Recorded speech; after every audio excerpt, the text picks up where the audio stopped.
해외에 나가서 일을 하기 시작한 지가 꽤 됐잖아요. 그쵸? 2018년 정도부터 해외에 다니면서 어떻게 보면 사람들이 소위 말하는 디지털 노마드 생활을 하고 계시잖아요. 네, 그렇죠.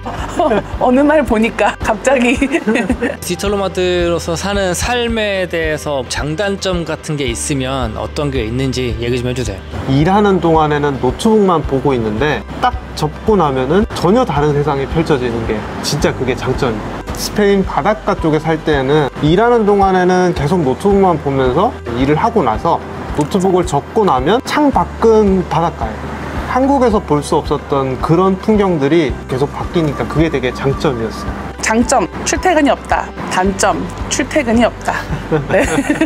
원하는 만큼 일을 안 할 수도 있지만 무한정으로 일할 수도 있다. 시간 관리를 잘하면 내가 원하는 시간만 일을 할 수도 있다는 장점이 있는데 그게 안 되면 눈 뜨는 순간부터 눈 감는 순간까지 일을 할 수도 있다. 그런 단점. 근데 이거는 결국에는 본인들이 뭐 타임테이블을 만들어 놓고 지키는 것밖에 방법이 없잖아요. 그쵸. 저희가 디지털 노마드로 이렇게 살고 있으니까 변수가 좀 많아요. 어제까지는 방콕에 있었는데 오늘은 갑자기 동유럽 어느 나라에 가 있고 시차도 확 바뀌고 어제까지는 숙소에서 일했는데 오늘부터는 카페 같은 데 가서 일해야 된다. 그러면 또 달라지고 타임테이블이 사실 고정적일 수 없더라고요. 그러니까 그게 조금 힘들다면 힘든 점인 것 같아요. 모모님이랑 윤님 같은 경우는 이제 부부여가지고 둘이 같이 다니잖아요. 그쵸? 둘이 다니면서 느꼈던 장점과 단점 이런 거 있어요? 모든 비용이 2배로 나가요. 비용적으로 2명이라서 2배가 나간다. 같이 다녀서 좋은 점은 외롭지 않아요. 생각 이상으로 많은 대화들을 할 수 있고 그로 인해서 부부관계가 좋아지는 것도 당연히 더 좋은 장점이 되기도 합니다. 같은 일을 한다거나 이러면 싸우는 부분도 없잖아 있단 말이에요. 그쵸, 그쵸. 그런 부분들에 대한 단점은 못 느끼셨어요? 엄청 느끼는데 뭐 얘기하면 뭔지 알잖아요. 서로 공감할 건 진짜 많은데 엄청나게 부딪히죠. 일해야 되는데 가끔씩 서로 설전을 벌이느라고 시간을 쓰기도 하고. 네. 벌써 몇 년을 해외에 돌아다니면서 일을 하고 계시는데 그중에서 가장 마음에 들었던 곳 두 분 달라요? 다를 수 있을걸요? 새해에는 스페인이죠, 항상. 두 분 다? 아니요, 저만은. 저도입니다. 아, 그래요? 저도 스페인이에요? 스페인의 네르하라는 도시가 있는데 그 유럽의 허파? 발코니. 발코니? 오빠와 발코니는 좀 많이 다른데?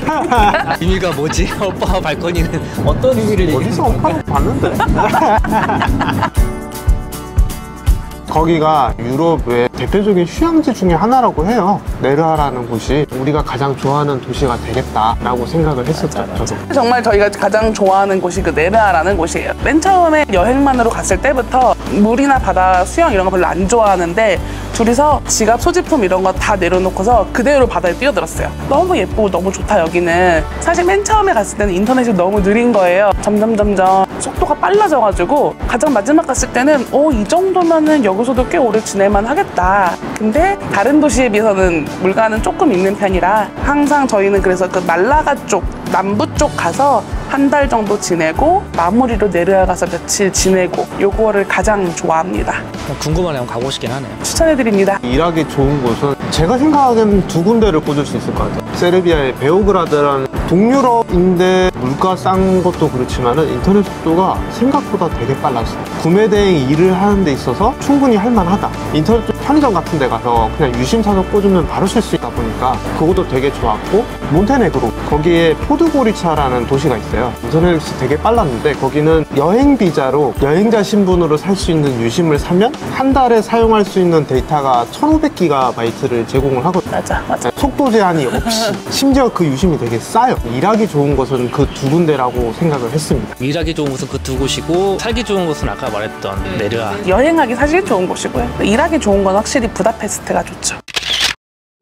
1기, 2기, 3기를 다 같이 하고 있잖아요. 이끌다시피 하고 있는데 1기, 2기, 3기 참여하시면서 어떠셨어요? 일단 되게 재밌었어요. 저희가 원래 1기 그 참여하기 전까지는 둘이 먼저 짧은 여행을 시작을 했는데 그때는만 해도 한국 분들을 많이 피해 다녔거든요. 편견 같은 게 있어서. 막상 여기 와서 같이 일하시는 분들 만나고 하니까 너무 재밌는 거예요. 원정대 일단 재밌는 거 이렇게 인식이 됐고, 해외에서 이렇게 만난다는 게 이게 너무너무 신기하고 재밌는 경험인 것 같아요. 심지어 또 같은 일을 하는 사람들끼리 모이는 거잖아요. 어떻게 보면. 그러니까 전혀 다른 일을 하는 사람끼리 만나면 서로 간에 일하는 게 달라서 같이 놀기도 어렵고 일하기도 어렵거든요. 솔직히 가보면. 근데 이제 똑같은 일을 하니까 그냥 같은 곳에 가서 같은 일을 할 수 있다. 이것도 되게 좋은 것 같아서. 맞아요. 진짜 좋아요. 저는 4기도 참여를 하고 싶어요. 3기도 이렇게 재밌었고 1기, 2기도 재밌었으니까 4기도 재밌지 않을까. 다음 사기를 하게 된다면 이런 사람들은 와서 같이 하면 좋을 것 같다. 열린 마음이셨으면 좋겠어요. 서로 적극적으로 이야기하고 내가 알고 있는 것도 서로 나누고 또 상대방이 말하는 것도 내가 적극적으로 배우고 싶은 그런 마음을 가지신 분들이 오시면 서로서로 좋은 영향을 주지 않을까 생각합니다. 같은 일을 하는 사람으로서 힘든 것도 똑같은 걸 겪는 사람들인 거잖아요. 그 사람들끼리 모여가지고 서로 막 눈치 보면서 막 얘랑 나랑 경쟁해야지 이런 것들을 보다는 그냥 같이 끌어가면 더 좋은 거잖아요. 그래서 1기, 2기 때도 서로 막 스토어도 오픈해가지고 같이 보면서 같이 서로 막 조언도 해주고 얘기도 나누고 이런 것들을 많이 했었으니까 그래서 그러면서 더 시너지가 났던 것들도 있어가지고 다음번 기수에도 저도 그런 사람들끼리 같이 모여가지고 같이 막 스토어에 대해서 막 토론하고 얘기하고 어떻게 하면 발전할 수 있을까 이런 것들을 좀 만드는 장이 됐으면 좋겠다라는 생각을 합니다. 이번 원정대에 오셨던 분들한테 한마디 해주고 싶은 말도 있으세요? 30대, 40대, 50대가 다 같이 모였더라고요. 이게 너무 재밌는 거예요. 다양한 연령대가 모였는데 다들 보고 계시죠? 다들 정말 열린 마음으로 이렇게 막 들으려고 하시고 뭐 하나라도 서로 막 호응해 주시려고 하고 진짜 저희도 되게 많이 배우고 감사했어요. 저희가 그런 얘기 했거든요. 세 분들 먼저 다 가시고 나서 성숙한 어른이란 어떤 모습일까를 좀 배운 것 같다. 굉장히 우리한테도 되게 좋은 시간이었다. 막 이런 얘기를 많이 했었어요. 너무너무 감사하죠, 오히려 저희가. 그래서 그분들한테 한마디. 사랑합니다. 감사합니다. 감사합니다, 진영님. 잘 쓰겠습니다. 진영님 덕분에 맛있게 잘 먹고 있습니다. 감사합니다. 혜민님. 혜민님 같이 쏨땀 먹으러 가고 싶어요. 내일 했어요. 사기를 진행한다라고 하면 참여하실 의사가 있으신 건가요? 저는 있습니다. 네, 저도 있습니다. 이런 재밌는 기회를 놓칠 순 없죠. 어머님과 윤님 가는 곳에 맞춰가지고 기간과 장소를 맞춰서 올 수밖에 없는 곳으로 한번 정해보도록 하겠습니다. 아이슬란드 갈까? 많이 벌어야 돼. 지금까지 몇 년 동안 디지털 노마드라고 말하는 삶을 살아오셨는데 이 삶에 대해서 만족하세요? 네, 그럼요. 만족하죠. 만족한다라고 생각을 하면서도 생각이 좀 갈릴 때가 저는 좀 있어요. 당장 지금 해외에 살면서 다양한 나라들을 다니면 그 삶에 대해서는 너무나 만족스럽고 감사하다고 생각을 하는데 저뿐만 아니고 이 구매 대행하고 있는 모든 사람들이 고민을 하고 연구를 하고 테스트를 할 건데 좀 부족한 부분을 느낄 때면은 그런 부분을 채우기 위해서는 해외를 돌아다니고 있는 게 나한테 좀 부담스러운 행동을 스스로 하고 있는 거 아닌가 같은 생각을 할 때가 있습니다. 뭔가 하나 얻는 게 있으면 잃는 것도 있는 거잖아요, 결국에는. 그래서 그런 부분들에 대한 고민은 끝없이 할 수밖에 없는 거라서 건강한 고민이지 않을까 생각을 하고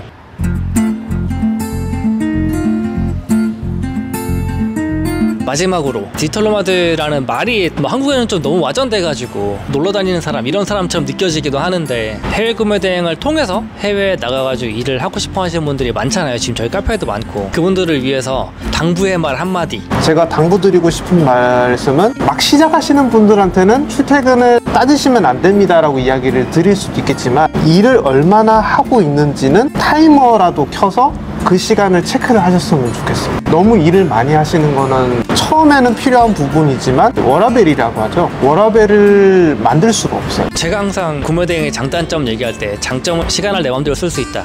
단점은 시간을 내 맘대로 쓰기 때문에 조절을 못하면 하루 종일 일하게 될 수밖에 없다. 그래서 항상 일하는 시간과 끝내는 시간을 정해놓고 해라라고 말을 하잖아요. 근데 그 부분들은 뭐 실제 몇 년 하신 분들도 힘들어하는 부분이니까 새로 하시려는 분들은 그 부분을 간과하지 마시고 지내셨으면 좋겠다 이런 얘기인 거죠. 그렇죠? 어떤 분들을 만났는데 그분들이 저희가 일하는 걸 들으시더니 내심 실망하시는 거예요. 본인들이 가지고 있던 환상에서 좀 멀었던 거죠. 실제로 일하는 시간이나 아니면 여행지에서 어떻게 하고 지내는지 같은 것들이 사실 그냥 저도 돌아와서 되게 많은 고민을 했었어요. 내가 뭔가 잘못하고 있는 걸까? 근데 일을 하려면 시간이 들어가는 건 어쩔 수 없고 특히나 저희 일은 한마디로 컴퓨터 붙잡고 얼마나 오래 내가 열심히 분석하거나 생각하거나 시도하느냐에 따라 달라지는 일들이다 보니까 디지털 노마드라는 게 와전된 의미가 조금 일하고 많이 벌고 여행하며 산다 뭐 이렇게 된 것 같아요. 근데 다 가질 수는 없는 게 정말 맞아서 내가 책상 앞에 앉아있을 때만큼 벌 수 없다라는 것도 인지를 해야 되고 받아들여야 되고 간과하지 않으셨으면. 실제로 디지털 노마드라고 말하는 외국인들의 생활 패턴을 보면 우리가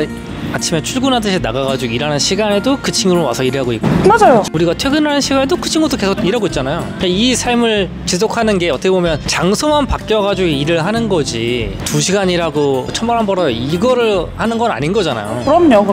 오해하시는 분들이 많은 것 같아가지고 제가 원정대를 기획해가지고 해외에서 생활하는 걸 한번 해봐야 한다. 그렇지 않으면 해외 나가서 망할 수도 있어 라는 얘기를 하고 싶었던 거고 경험을 시켜보고 싶었던 거였잖아요. 두 분 나름 몇 년째 하시면서 잘하고 계시는 것 같아가지고 보는 입장에서는 되게 즐겁기도 하고 재밌기도 합니다.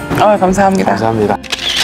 그 라이브 때 뭐 물어보려고 이제 사람들이 남겨놨던 그 질문들 중에서 몇 가지를 골라가지고 질문 한번 드려볼게요. 반품을 막는 나만의 꿀팁 혹시 그런 거 있으세요? 어떻게 해서 반품을 막아보겠다. 첫 번째로 그 사람을 구슬려야 됩니다. 무슨 말이냐면은 반품을 하겠다라고 그 의사를 밝힌 사람은 목적이 분명하잖아요. 나 이거 환불을 할래. 근데 그거를 회유를 하는 거죠. 얼마를 깎아줄 테니까 이거 그냥 써보시는 거 어떠냐. 아니면 뭔가를 하나 더 얹어줄 테니까 써보시는 거 어떠냐. 아니면 반품을 하게 되면은 그 이상의 비용이 발생이 된다. 그래도 하시겠죠. 회유를 해서 막아야 된다고 저는 생각을 합니다. 나만의 멘탈 케어법을 물어보신 분이 있어요. 멘탈 담당자님?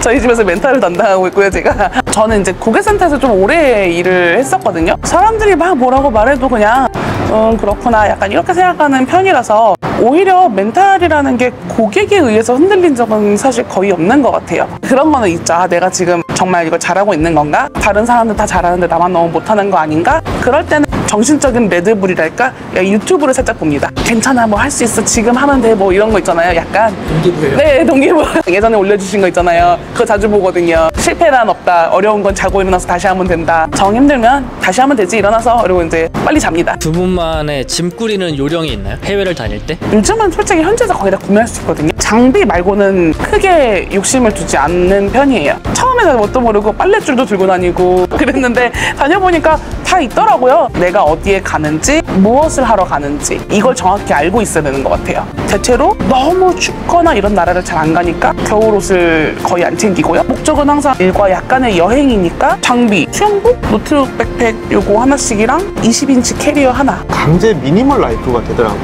맞아. 한국 약재, 토곤류, 경량 침낭 딱 그 정도. 일하는 컴퓨터 장비 플러스 촬영 장비, 긴급 의료 약 그런 것들. 한번 넘어가다가 캐리어가 안 온 적이 있어요. 항상 모든 장비는 다 들고 타고요. 안 와도 그래서 괜찮게. 그때 너무 추워가지고 그냥 니트랑 후드티만 사입고 별 타격이 없더라고요. 그래서 그때 좀 더 많이 깨달았어요. 어차피 필요한 건 다 살 수 있고. 짐 꾸리는 요령이 결국에는 꼭 필요한 거 내가 써야 되는 거 말고는 나머지는 그냥 다 현지에서 사거나 어떻게든 조달이 가능하다.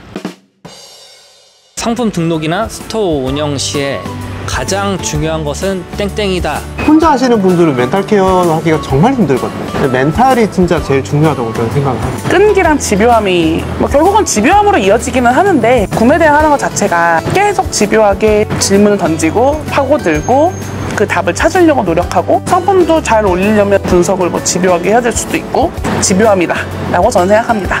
말씀 잘 들었습니다. 되게 많은 질문을 하긴 하셨는데 이 부분들은 저희가 시간상 다 못한 내용은 차차 제가 운영하고 있는 노마드 칼럼에서도 조금 더 다룰 수 있도록 하겠습니다. 3기째 같이 하고 있는 이 두 분을 만나서 재밌는 이야기 나눴고 사기도 같이 할 수 있기를 희망하면서 오늘 인터뷰는 여기서 마치도록 하겠습니다. 감사합니다. 끝!